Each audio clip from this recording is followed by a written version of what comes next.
even if they open your brain and drop the skill, let's stop lying to ourselves. If you really want to do something, you create time to do it. Hello beautiful people, thank you for being here once again. If you're new here, my name is Sena Otu. I'm a food photographer based in Lagos, Nigeria, and on this channel I share everything that goes on about my life.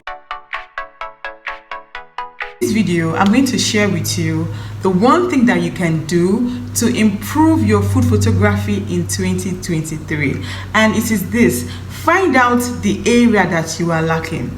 For every one of us, there is room for improvement. For every one of, even the experts of the experts of the experts. So find out the area that you are lacking. Now, it could be in terms of skill set. Maybe your pictures are not as good as you would want them to be because you do not know how to make them good. So find somebody whose pictures you like, and if they have a class coming up, register for their photography class and learn what you need to learn, and then apply it till you see a difference. Just go out of your comfort zone and find people that are doing something that you like and learn from them. And even if they do not have classes, there are a lot of YouTube creators that share so much about food photography that you can learn from.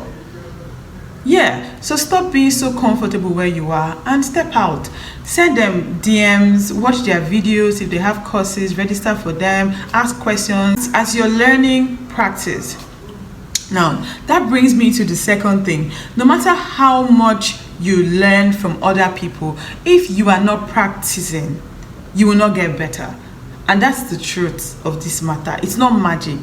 Even if they open your brain and drop the skill, which is not possible, or drop the knowledge, which is not possible, you have to practice. If you want to get better at your food photography in this year, then you cannot play with practicing. I know, yeah, we are all busy. Everybody's doing something. We are busy. We don't have time.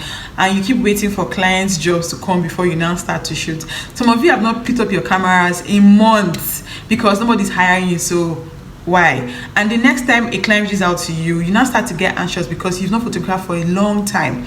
Don't wait for clients to reach out to you before you photograph. In your free time, sometimes as creative, we forget that we have to learn to manage ourselves and our time. So you're here saying, I don't have time, but you're scrolling on social media aimlessly for 1 hour, for sometimes 5 hours a day. You're just on your bed, on your couch, just scrolling. And before the day, let's stop lying to ourselves. If you really want to do something, you create time to do it. And even if you have a 9 to 5, there are still times during the weekend that you have some free days, that you have some free hours. Those are the hours that you should use in practicing. Look for images on social media that you like and then try to recreate those images. Even if it doesn't come out as similar or close to it, at least you have tried. And every time, I'm telling you guys that every time I practice photographing on my own, not on client shoots, I'm learning something new. That's why you see I'm always photographing. Most times, like in a month, I would have a personal shoot, sometimes 4 times in a month. And it can be very stressful, but I need it.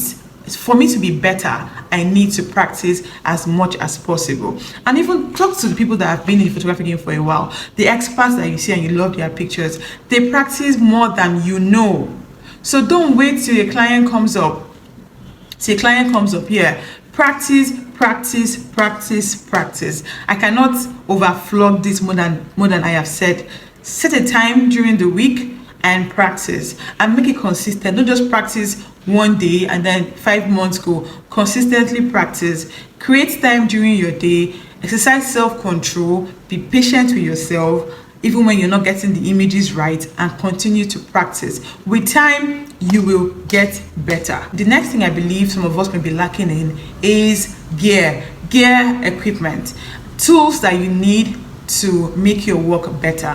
For some of us, is to buy light. I know you've been shooting with natural light all this while and you are so okay with natural light, but let me tell you something. There's a limit to what you can do with natural light, because natural light is dependent on the sun. And what if you want to photograph for a client and it's raining? What are you going to do? How will you be able to create sharp and clean images for the clients? Do you understand what I'm trying to say? What if you just have a few hours to photograph and it's already getting to evening, you've lost daylight? What do you do? How do you practice when you don't have control over the lights that you are using? Do you understand? So try as much as possible to invest in getting good artificial light. I know they can be expensive, but it's going to pay you a lot. When I began my food photography, I began with artificial light because my husband already had the lights. He's also a photographer. He's the one that taught me, by the way. So I began with that and it was good. But then I realized that I didn't really know how to shoot with natural light. So I had to challenge myself to shoot with natural light so that at least I would be well versed in the two. So now if I go for a shoot and they have a beautiful space with a large window or a nice ambient, I can decide to try out natural lights. If I like what I see and the client approves of it, I can shoot with natural light and not even use the lights from the studio. Do you understand? So don't just be okay with knowing only one way to achieve good images, which is natural light, because it's available. Try to buy artificial light and also learn how to use that to create good images, because you have to learn how to adapt. Sometimes you never can tell what would happen when you go on a shoot. To be honest, things happen and you have to be prepared for things that can happen that are outside your control. And one of the ways of doing that is making sure that you are equipped with the right tools. For some of us, we have to get a better phone. If you're a smartphone food photographer and you've been using your Infinix phone and so far so good, it's giving you what you want, but after a while you have to upgrade because there's only a limit to what an Infinix phone can give you. Do you understand? You have to upgrade. Look for ways you can buy a better, maybe an iPhone, maybe a Samsung phone, so that you can upgrade your pictures. Do you understand? So don't just get comfortable. If you know that there's a particular equipment that can make your work better, please buy it. If you've been using ring lights for a while, and from my experience, I can tell you that getting an LED light or a strobe can give you a better image, can give you better pictures. But then these lights are more expensive than the normal ring light. But if you can, as money is coming in, as money is coming in, you can save up towards getting a strobe or any other light that's going to give you better commercial looking images. I mean, for how long will you keep on saying, oh, I wish it was better, I wish my images could be better, I wish, when you can actually do something about it? If you start to save 5,000 naira every week or every month, by the end of the year you're closer to your goal than you were when the year began if you didn't save at all. So if there's an equipment you can get to make your work better, please this year work towards buying it, because that would improve your photography.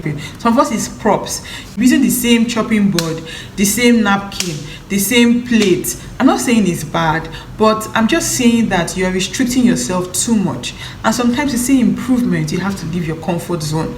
So if this is your category, start to put money aside to invest in getting props, more props this year, so that you can explore other areas, and by doing so your food photography will improve. Now, the last point I want to share with you on how you can improve your food photography in 2023 is patience. Now, you have to be patient. You have to be very, very, very patient with yourself, because improvement takes time. And all those things I just said in the beginning of the video, yes, they are important, but you also have to understand that change does not happen overnight. So even when you get the gear and the skills and every other thing that you need for improvement, like I said, you would have to practice for you to be better at what you do. And sometimes when you practice, sometimes when you try it the first time, it wouldn't come out the way you want it to. So you need to be persistent, you need to be patient before you can actually see results. So don't try one technique that you learned and it doesn't come out. I remember one time I saw this video on Instagram, and the photographer was using hard lights to create images, and I really liked what he did, and it was so good. Like he popped a beer can, and it was colorful, it was beautiful, it was an action shot, it was really good. So I said I was going to recreate it. I suffered. I tried. I used hard lights, I used a colorful background. I tried as much as possible to get it exactly how we did it, but it didn't come out exactly how we did it. But I learned a lot of things from that shoot, and when I posted the videos, people were like, oh, beautiful, beautiful, beautiful. For me, I was like,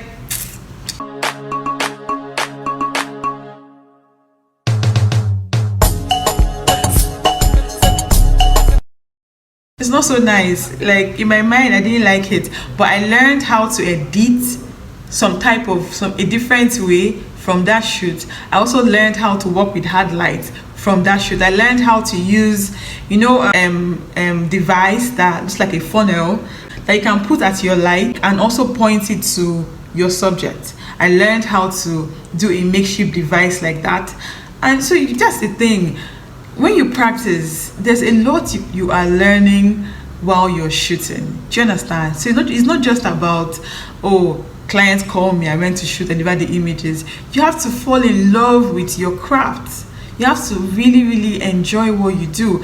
You have to have the desire to be better, whether you're being paid for it or not, just to improve your craft for yourself first and foremost, to be a better food photographer. And that comes with patience, it comes with persistence, it comes with being consistent, it comes with trying and failing.